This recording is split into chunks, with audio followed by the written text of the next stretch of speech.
if you don't have the money in cash, do you really need to buy an expensive new car?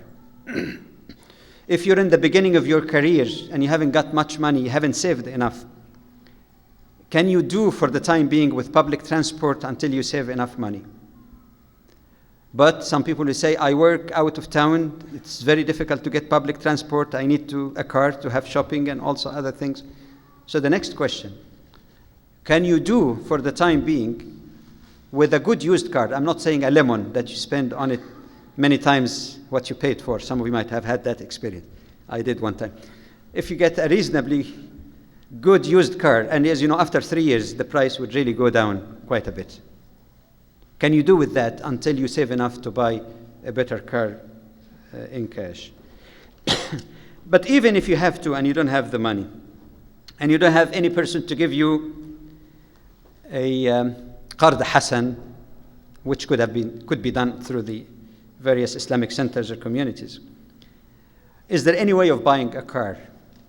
Well, your brothers and sisters in Toronto already developed a system for car buying. You can contact them for details, but in essence, they used one fatwa, that while some scholars did not agree with that, some scholars believe that al-bay' bil-ajal ma'a ziyadat al-thaman, that selling for a term with the increase in price is permissible in Sharia.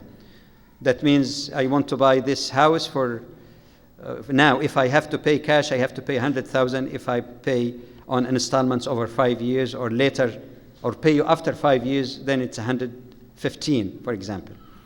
While I have some reservation on that, because again, it might have some element of similarity with riba, but at least for the intellectual honesty, that even though I'm not comfortable with it, at least there is room for that among some jurists. So what they do is to let you shop around to find the car that you like most. They buy it, and then they make an agreement with you to resell it to you at a higher price in return for that for the payment on installments or later payment. Again, like I said, you might say, what's the difference? It's not exactly the same like when you buy from the car dealer who tells you openly the market price is 7.8%. So they have the tables amortized over so many months. This is what you're supposed to pay. This is a different concept to some degree. That is if need be. How about the big problem of buying homes? It's very difficult, especially with the skyrocketing prices of homes, for anyone to buy in cash. You've got to be a millionaire to do that. It's very, very hard to do. The answer to that question, in fact, comes from reality, and some of you might have been exposed to that already. As early as, I think it was 1982, as a part of the Islamic series teaching that Brother Mujib referred to, which is now available in album 5 of the Islamic teaching series. A very simple idea was presented, basic notion or concept, for people who want to buy home, and the model actually was designed without any ambition even at the time of having a cooperative or big organization. It is a model that can work even among a few people, and in fact it was implemented in Halifax on 2 homes very successfully.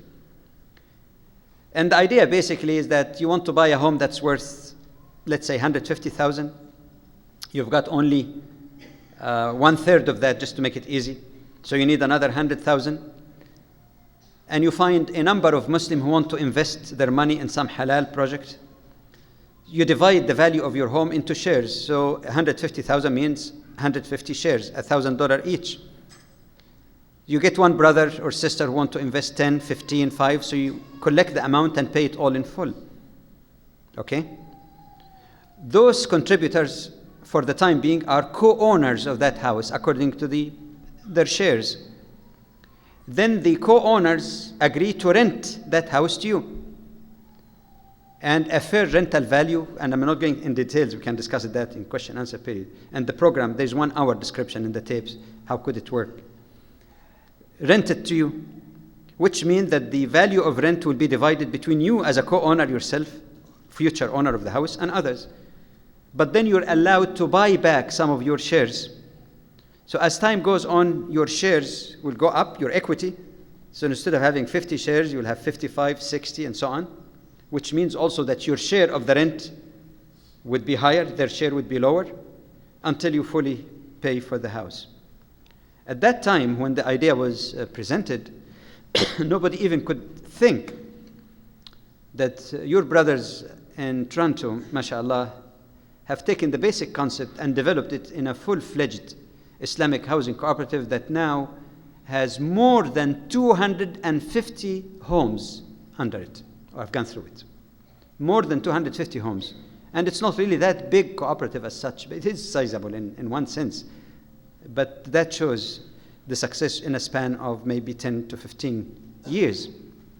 The dividend, to my recollection, never went below something like 7%. It was 7.2 like last year, 8%. The maximum 1 year, it went to 10%. But of course, now with overhead, you could expect between 7 to 8%. That's not determined in advance. This is shares in the rental value. So there's no connection with interest here. So this is another thing. You can establish a cooperative housing here. I know that the MSI, Muslim Saving and Investment, tried that, but perhaps they got into some other business that put them in some problems. But I think there's a potential for that. It could be even independent. It could be even among a few people who can come together to help each other with this. Like in Egypt, they used to have the system they called it Gam'iyya. They say it by the ga, like Gamal, you know, those Egyptians speak like that. Gam'iyya, you know, in Egypt, we used to have that system that everybody pays some saving every month and then give the entire amount to one person who might need to buy something. So it comes in turns depending on the need. So you can have Gam'iyya too, if you want to. All right. I must bring to your attention one thing that some people also might have misconstrued of a fatwa that was issued by the Fatwa Commission in Kuwait in response to a question that was directed by Sheikh Muhammad al-Hanuti. I read the fatwa, I read the text of the question and the fatwa. And the question that Sheikh Hanuti asked, he said, in this country, people are reluctant to rent to people with large families or something to that effect. And he said a person might have a large number of kids and cannot find a place or could be thrown out in the street and you can't live in the street. On the basis of that, the fatwa said that, as you know, in Sharia there are three categories. There is darurat, there is hajiyat, and there is tahsiniyat or tahsinat. That means in the degree of need of people, there are darura, which is mean absolute necessity, like life-saving things.